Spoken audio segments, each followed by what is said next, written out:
Hello guys, I am back with another tutorial. और आज हम जो लुक क्रिएट करेंगे वो वाटर साइंस के लिए है। और जो वाटर साइंस है हमारे, वो बहुत इमोशनल ज़ोडिएक्स कंसीडर किए जाते हैं: स्कॉर्पियो, कैंसर, पाइसेस। सबसे पहले मैं अपनी स्किन को प्रेप कर लूँगी प्रॉपरली। मैं प्राइमर यूज़ कर लूँगी ताकि हाइड्रेशन हो जाए और मेकअप मेरी स्किन पर अच्छे से सेटल हो जाए। मैंने प्राइमर अप्लाई करके उसको अच्छे से ब्लेंड कर लिया अपने फेस पे। Next I am moving towards the application of foundation. और ये जो फाउंडेशन मैं यूज़ कर रही हूँ, ये मेरी स्किन शेड से एक शेड डार्कर है। इसको मैं यूज़ करूँगी अपनी स्किन की पिगमेंटेशन को हाइड करने के लिए, या फिर जो एक्नी स्कार्स हों अगर फेस पर, तो उनको हाइड करने के लिए मैं अप्लाई करूँगी सबसे पहले। और इसको मैं जो हूँ डैम स्पॉन्ज की मदद से ब्लेंड कर लूँगी पूरी स्किन पर। आप देख सकते हैं कितनी अच्छी फिनिशिंग आती है when you do it using the dam sponge. उससे बहुत अच्छी फिनिशिंग आती है। बिल्कुल ऐसा लगता है जैसे बेस अप्लाई ही नहीं किया। और मैंने बहुत कम अमाउंट में अप्लाई किए, क्योंकि इस बेस का मकसद कवरेज देना नहीं है। ये बेस जो मैं अप्लाई कर रही हूँ, इसका मकसद है कि जो पिगमेंटेड एरियाज़ हैं मेरे फेस के, वो ज़रा कवर हो जाए। इससे मैं कवरेज नहीं दे रही हूँ अपने फेस को। उसके बाद मैं इन्हीं पिगमेंटेड एरियाज़ पर कलर करेक्टर अप्लाई कर लूँगी ऑरेंज शेड में, डार्क सर्कल्स पर, अपने अपर लिप्स पर, और इसको प्रॉपरली ब्लेंड कर लूँगी। Blending is very important. आप किसी टूल से भी कर सकते हैं, आप अपनी फिंगर्स की मदद से भी कर सकते हैं, क्योंकि ये मैंने ज़्यादा अमाउंट में अप्लाई नहीं किया है, तो फिंगर्स की मदद से भी ये अच्छे से ब्लेंड हो सकता है। प्रॉपरली मैं इसको ब्लेंड कर लूँगी। उसके बाद I am going to apply the concealer. और ये जो कंसीलर है वो भी मैं इन्हीं पिगमेंटेड एरियाज़ में अप्लाई कर लूँगी, और इसको भी मैं अच्छे से ब्लेंड कर लूँगी। ज़रूरी नहीं है कि आप इसको डैम स्पॉन्ज से ब्लेंड करें। आप कंसीलर को जो है फिंगर से भी ब्लेंड कर सकते हैं, किसी ब्रश से भी ब्लेंड कर सकते हैं।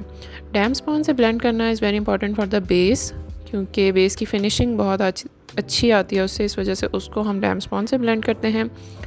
इसको मैं फिंगर से ब्लेंड कर लूँगी, और आप देख सकते हैं कि किस तरह की प्रॉपर कवरेज इसने दी है। मिस रोज़ का ये कंसीलर है, और बहुत ही अच्छा कंसीलर है ये। नेक्स्ट मैं जो हूँ, इसके बाद मैं बेस अप्लाई कर लूँगी। और ये जो बेस है ये मैं कवरेज के लिए, फुल कवरेज के लिए यूज़ करूँगी। और ये मेरी स्किन के साथ जो शेड है एग्जैक्ट मैच शेड है। और लेकिन मैं इसको जो अप्लाई करूँगी सिर्फ सेंटर में अप्लाई करूँगी अपने फेस के, और उसके बाद मैं इसको एक्सटेंड कर लूँगी टुवर्ड्स द आउटवर्ड डायरेक्शन। मैं इस वक्त डैम स्पॉन्ज यूज़ कर रही हूँ, जो कि थोड़ा सा गीला है, और टैपिंग मोशन में मैं इसको ब्लेंड कर रही हूँ आउटवर्ड डायरेक्शन में। आपने भी बिल्कुल इस तरह से बेस को ब्लेंड करना है, इससे बहुत अच्छी फिनिशिंग आती है। उसके बाद मैं ये लूज़ पाउडर यूज़ कर लूँगी फॉर्मा का, और इसको मैं अंडर आई एरिया पर अप्लाई कर लूँगी। और आज मैं इसको ज़्यादा अमाउंट में अप्लाई कर रही हूँ। उसकी रीज़न ये है कि मैं smoky eye makeup look create करूँगी। अगर हम उसमें जो है लोअर एरिया पर, लाइक डार्क सर्कल के एरिया पर, अगर हम ये पाउडर अप्लाई ना करें तो वो एरिया बहुत ज़्यादा डार्क हो जाता है due to the shades that we use. तो इस वजह से मैंने प्रेस्ड पाउडर अप्लाई कर लिया है। उसके बाद मैं आई बेस अप्लाई कर रही हूँ। आप इसकी जगह कंसीलर भी यूज़ कर सकते हैं, लेकिन आई बेस की कंसिस्टेंसी ज़रा डिफरेंट होती है, सो आई वुड प्रेफर कि मैं आई बेस यूज़ करूँ, ताकि मेरे जितने भी आई शेडोज़ हों उनका कलर अच्छा है। अच्छा, जो कलर्स मैं यूज़ करूँगी स्मोकी आई लुक क्रिएट करने के लिए, वो ये डार्क ब्राउन है और डार्क ग्रीन है। ये ग्रीन के दोनों डार्कर शेड्स हैं। जिस तरह का मैंने ड्रेस पहना हुआ है, ये उस तरह के दो कलर्स हैं। इन्हीं को यूज़ करके तो मैं स्मोकी आई लुक क्रिएट करूँगी। एप्लीकेटर पर ये मैंने दोनों शेड्स ले लिए हैं, और पहले मैं इसकी एप्लीकेशन कर रही हूँ। एप्लीकेटर से पहले मैं प्रॉपर प्रोडक्ट्स को अप्लाई करूँगी, उसके बाद मैं इसकी ब्लेंडिंग करूँगी यूजिंग अ ब्राउन शेड। इस वक्त मैं एप्लीकेटर यूज़ कर रही हूँ, ये आपको मिल सकता है किसी भी शॉप से।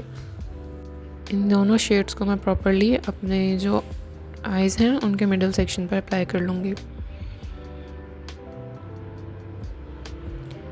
उसके बाद मैं जो हूँ दूसरी पैलेट में से, ये जो पैलेट मैं यूज़ कर रही हूँ बहुत ब्राउनिश सा शेड है, ये डार्क ब्राउन सा शेड है, इसको लूँगी और फिर जो मैंने प्रोडक्ट अप्लाई किया था उसको ब्लेंड कर लूँगी। ब्लेंडिंग के लिए मैं दूसरा ब्रश यूज़ करूँगी। क्रिस्टाइन कॉस्मेटिक्स का ये ब्रश है, और ये बहुत अच्छी ब्लेंडिंग करता है। आप देख लें कि किस मूवमेंट से मैं जो हूँ ब्लेंडिंग कर रही हूँ इस शेड की, ताकि जो लाइंस हैं विजिबल वो ना रहें, और इसको मैं प्रॉपर्ली ब्लेंड कर लूँगी। ये शेड्स यूज़ करने का मकसद ये है कि चूँकि मैं वाटर साइंस के लिए क्रिएट कर रही हूँ, वाटर साइंस जो होते हैं वो इमोशनली इंटेंस होते हैं, तो इस वजह से मैं इस तरह के डार्क शेड्स उनके साथ एसोसिएट करती हूँ और उनको यूज़ करती हूँ। तो इसमें जो मैं इस वक्त क्रिएट कर रही हूँ इस पर जो मैं दिखाना चाह रही हूँ वो ये है कि मैं थोड़ा सा इसको क्रीज से बाहर भी लेकर जाऊँगी, इसी कलर को जो मैंने ब्लेंडिंग के लिए यूज़ किया है। और जो कॉर्नर ऑफ आई है उस पर मैं एक बिल्कुल वी शेप क्रिएट कर लूँगी, वो स्मोकी टच देने के लिए। देखिए आँखें खोलने के बावजूद वो शेड थोड़ा बहुत नज़र आ रहा है। सेम वही ग्रीन शेड जो है मैं वो यूज़ कर लूँगी और इससे मैं जो हूँ अपनी अंडर आई पर अप्लाई करूँगी, लाइक लोअर लैश लाइन पर। और मैं बिल्कुल कॉर्नर में एक वी सा शेप जो है क्रिएट करना चाह रही हूँ, जो आप देखते हैं मोस्टली टेप के थ्रू क्रिएट किया जाता है। इस वक्त मैं बगैर टेप के यूज़ के क्रिएट कर रही हूँ और मैं अपनी पूरी आंख को इसमें कवर कर रही हूँ। ये आपको एक बहुत बोल्ड ड्रामेटिक सी लुक देता है, जिस तरह से अक्सर आप फ़ोटोशूट्स में देखते हैं सेलिब्रिटीज़ की। तो बिल्कुल उस तरह की एक शेप में क्रिएट करना चाह रही हूँ। इस वजह से मैंने स्मज ब्रश यूज़ किया है और उसकी मदद से मैंने एक वी शेप, वी कॉर्नर जो है अपनी आँख पर वो क्रिएट कर लिया है। सेम शेड जो है उसको मैं अपने लोअर लैश लाइन पर भी अप्लाई कर लूँगी। मकसद इसका था एक बहुत बोल्ड सी ड्रामेटिक सी लुक क्रिएट करना, वो मैंने क्रिएट कर ली है। सेम यही मेकअप लुक जो है मैं दूसरी आंख पर भी क्रिएट कर लूँगी। आप देख सकते हैं कि मेरी पूरी आंख इस वक्त जो है वो आई शेड में कवर्ड है। नेक्स्ट मैंने सेम यही लुक जो है विद द सेम कॉर्नर अपनी दूसरी आंख पर भी क्रिएट कर लिया है। Bold smoky eye makeup look की तरफ आज मैं जा रही थी, वो लुक मैंने क्रिएट किया है। इसके बाद मैं थोड़ा सा शिमर अप्लाई कर लूँगी और ये जो शिमर है ये थोड़े से थिक शिमर्स हैं, यू कैन सी। वेल ये मेरी क्लम्सी सेल्फ है जहाँ पर मैंने गिरा दिया, मेरा तो रोज़ का है, लेट इट इग्नोर। नेक्स्ट जो है अब मैं अप्लाई करूँगी ग्लू की मदद से। ग्लू मैं अप्लाई कर लूँगी एप्लीकेटर पर और उसको मैं थोड़ा सा अपनी आँख पर अप्लाई कर लूँगी। इसके बाद जो है मैं इस पर वो शिमर ले लूँगी जो मैंने थोड़ा सा गिराया था, ऑफ कोर्स, ठीक है। गिरा हुआ मैं नहीं यूज़ करी, यूज़ मैं उसी में से कर रही हूँ, पैलेट में से। और उसको मैं अप्लाई कर लूँगी अपनी आँख के बिल्कुल सेंटर के ऊपर to give that bold dramatic look.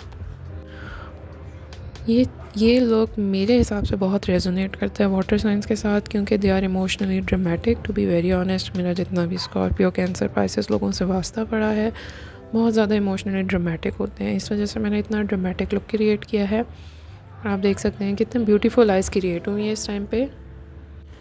मेरी आइज़ ऑलमोस्ट कंप्लीट हो चुकी हैं। नेक्स्ट स्टेप में मैं क्या करूँगी, थोड़ा सा जो है ब्लैक आई पेंसिल अपनी लोअर लैश लाइन पर अप्लाई कर लूँगी to give it more enhanced look. दोनों आइज़ पर बहुत ज़्यादा अप्लाई नहीं करूँगी, थोड़ा सा ही अप्लाई करूँगी ताकि एक इन्हांस्ड लुक आ जाए और मेरी जो आई लुक है वो कंप्लीट हो जाए।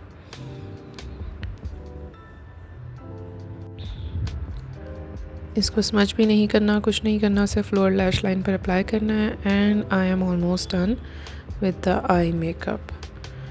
इसमें एक स्टेप जो मैं क्रिएट करने वाली हूँ, जो वी शेप मैंने आपको क्रिएट करना सिखाई थी in the corner of my eye, वहाँ पर मैं एक विंग का इल्यूजन क्रिएट करना चाहती हूँ without using the eye liner. मैं आई लाइनर यूज़ नहीं कर रही क्योंकि वो ओवरडन हो जाता।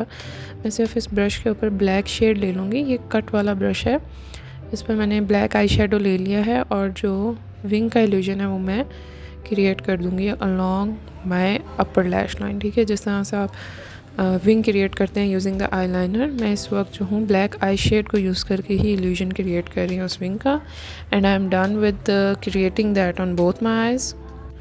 So this is how I have done my eye makeup and it looks very bold and dramatic. Next मैं बाकी steps कर लूँगी। इसमें मैं contour अप्लाई कर रही हूँ, अपने फेस को मैं contour कर लूँगी प्रॉपरली। और आप देखें कितना चेंज आया है बाय यूजिंग द contour। उसके बाद मैं जो ब्लश अप्लाई करूँगी वो न्यूड शेड में है, या आप कह लें कि ऑरेंज शेड में है, because it resonates with the colour that I have used on my eye makeup. Blush हमेशा आप आई मेकअप के साथ मैच करके अप्लाई करते हैं। In the last step I am going to use the ये जो लिप पेंसिल है, ये जो लिपस्टिक्स मैंने क्रिएट करनी है, मैं 2-3 शेड्स यूज़ करूँगी, हमेशा मैं मिक्स करके यूज़ करती हूँ। जो न्यूड लिप पेंसिल है, इससे पहले मैं अपनी जो लिप्स हैं उनकी शेप क्रिएट कर लूँगी प्रॉपरली।